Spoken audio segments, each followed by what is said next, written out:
Namba 8, people tend to like what's popular. Hii inaitwa the bandwagon effect. Nimeandika hapa.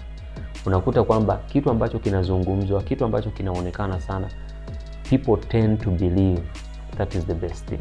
Wanaamini kwamba hicho ndo bora kuliko vitu vingine kwa sababu kinaonekana sana, kinasikika sana. Kwa hiyo utakuta mkumbo wa watu unaenda kwa unafuata kile kitu kwa sababu ndo kinaonekana sana au kinazungumzwa sana. Kuna watu ambao ni maarufu sana, wanapendwa na watu kwa sababu gani? Bandwagon effect.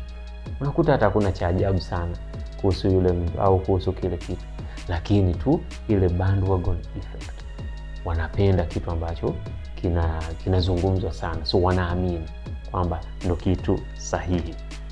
And that is why unakuta kwenye mauzo watu wakianza kupromote kama ni movie au wimbo, unakuta watu wanaanza kushare na unakuta nyimbo nzuri hata kama sio nzuri, ni kwamba imezungumzwa sana, imesemwa sana, imeonekana sana, and then watu wanaamini kwamba ni nyimbo nzuri.